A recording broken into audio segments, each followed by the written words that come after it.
Welcome and welcome back. I'm B, and today I'm discussing Blink Twice, which is Zoe Kravitz's directorial debut. So I'm going to start off with the synopsis, then I'm going to go into the review. When tech billionaire Slater King meets cocktail waitress Frida at his fundraising gala, he invites her and her friend Jess to join him and his friends on a dream vacation on his private island. As strange things start to happen, Frida begins to question her reality. There is something wrong with this place, and she realizes she must uncover the truth if she wants to make it out of this party alive. I was initially apprehensive about watching this movie, which is why it took me so long to watch it, because I don't want to see any movie that has explicit sexual assault scenes. So I'm glad that there was a trigger warning before the movie started. And I have to say that I was relieved that there was no explicit SA scenes. It was more of flashes of what happened, and that can still be triggering for people, so I get that and I appreciate that there was a trigger warning for those people. Now, in reflecting on Blink Twice, I couldn't help but draw parallels to the infamous Epstein Island, which I'm sure is what Zoe was going for. Both settings serve as a luxurious facade that hides a place of exploitation and abuse. It is pretty unsettling how both of these scenarios look so inviting on the surface, but are actually hiding some pretty horrific realities. And just like Epstein's gatherings, Slater's Island has this glamorous vibe that makes it seem like a dream getaway. But underneath that allure is a darker truth where those in power take advantage of vulnerable people. It's a reminder of how easily charm and charisma can mask some truly predatory behavior. This film really shines a light on that, making us think about how often this kind of manipulation happens in real life. I think that Blink Twice really missed an opportunity in the first half to build up the atmosphere and really pull us into the world of the island. For a setting that could have been haunting and immersive, it just felt flat. They barely scratched the surface with the setting, and honestly, that lack of depth in the world building was disappointing. If they had taken more time to create that eerie vibe early on, the whole story would have felt more gripping to me. Also, one big issue was how underdeveloped the victims felt to me. We never really get to know them beyond a surface level, and when things start to take a turn, their fates don't really hit as hard because they never come across as real fleshed out people.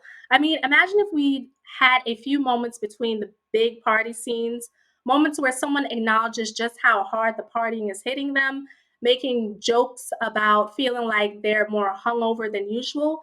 Little scenes like that could have hinted at something being off and given the characters a bit more depth. Speaking of the party scenes, they just dragged on way too long without adding much substance. It was like they threw in extended shots of people dancing and partying just to fill the time. These scenes could have worked to build tension or reveal something about the characters, but instead they felt like filler that didn't serve any real purpose. It would have been way more effective if they'd cut down on the endless partying montages and added a few more meaningful moments to actually develop the tension. Without those, the stakes never really built up the way that they should have. At one point, Frida is tricked by the maid into drinking snake venom, and this triggers a series of strange memories. Suddenly, she starts recalling events and realizes that Jess is missing. And this is where things start to get confusing. The movie suggests that the women have some form of memory loss, yet they remember each other every day as if nothing's happened, until suddenly they forget about Jess entirely. It's bizarre because they remember Frida and everyone else just fine. So, how does only one person suddenly disappear from their minds? It doesn't seem logical that Jess would be the only one erased from their memories, and it really messes with the flow of the story. As Frida starts piecing things together, she discovered that there's a flower native to the island with the power to wipe memories. This flower is primarily being used in the perfume, affecting everyone's recollection of what's happening. Frida manages to convince Sarah about the situation and gets her to drink the venom, which acts as an antidote to the flower's effects. Honestly, one of the highlights of the movie is Frida and Sarah's partnership. They start off as rivals, but then they come together. And once they're on the same page, there's this great moment of solidarity between them. It's like they both finally realize what's really going on, and instead of turning against each other, they support each other. The two of them team up and even manage to trick other women, including Stacy, into taking the shots of the venom to help restore their memories. It's satisfying to see them come together, and that bond between Frida and Sarah really stands out. As Frida's memories fully return, the horrifying truth is revealed. Every night, the men have been assaulting them and using the flower's effects to erase their memories.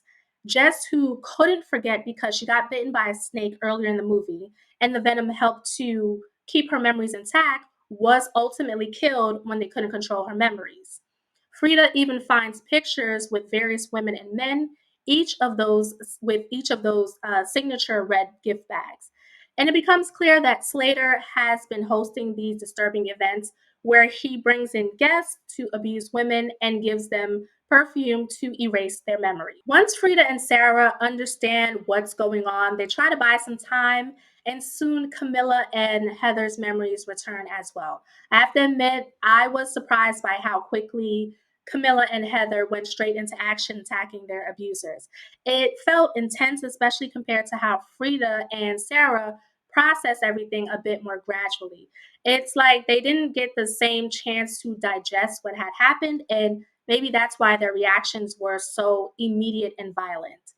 In the chaos, Camilla ends up being killed by Slater, and the men lock themselves away in his villa. At one point, Slater accuses Lucas of standing by and doing nothing about the abuse. Now, this part left me questioning Lucas's role. For most of the movie, I interpreted Lucas as a victim himself. He's clearly shown being mistreated by the other men, even getting a black eye in one flashback. But because he missed Girls' Day, he never got to drink the venom and have his memories restored.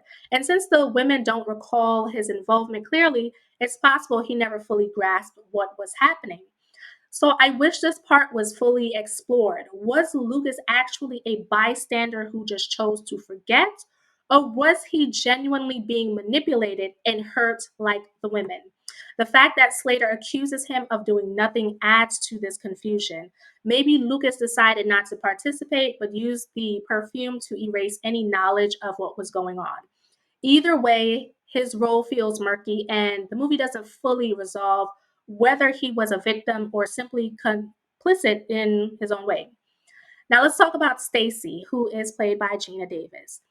It wasn't clear to me, or maybe I missed it, if Stacy was just Slater's assistant or if she was also his sister. So Stacy was complicit in everything that was going on, and I initially thought that she maybe was a representation of Ghislaine Maxwell, although that's not how it fully plays out in the movie. Stacy was also using the perfume to forget and was pissed when she remembered because they tricked her into drinking the venom. She said, "Forgetting is a gift, honey," and Stacy attacks Frida, which forces her to stab Stacy to death. Now, I love when Stacy's like, help me," and Frida is like, "Bitch, I tried." I love that shot of her pulling out the knife out of Stacy. That was a really good shot. And we learned that Frida was taken to the island last year. So this was foreshadowed earlier in the movie when her supervisor told her not to be too flirty with the guests this year. And now we understand why the maid kept saying red rabbit. So Frida had red rabbits on her nails when she was there last year. It also makes sense why the other staff was staring at her when she first got on the island. They probably remembered her from the last time that she was there. Also, earlier in the movie, she said that she doesn't like therapists, and that's probably because she learned about him in the first trip. So, in the beginning of the movie, she was introduced to the therapist, and she jokingly asked if she was in danger regarding Slater, and she said that she needs to blink twice, hence the name of the movie. And I think that's an odd thing to joke about. But later, this makes sense because some part of her remembered subconsciously about his involvement. Now, Channing Tatum is an okay actor, but I thought that he was getting into his acting bag when he was continually saying, "I'm sorry, I'm sorry, I'm sorry." I think he did really well in that particular scene. Of the most unsettling aspect of the movie is Slater's character and how he's portrayed as this normal and even likable guy for most of the story. I think that that was intentional to show how sociopathic manipulators operate. Casting Channing Tatum as Slater was honestly spot on to me. He brings that perfect balance of charm and menace, which makes the character even more disturbing. Powerful, attractive men like Slater often are trusted, and that's what makes his manipulation so believable.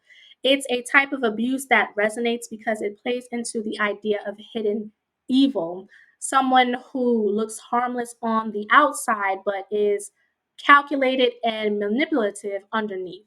I think Zoe leaned into this knowing many people, especially women, could relate to the experience of being charmed or misled by someone who seems trustworthy at first. I had to reflect on the ending and sort out my feelings because I didn't know how I felt at first. I was a bit conflicted, and I think that that was done on purpose.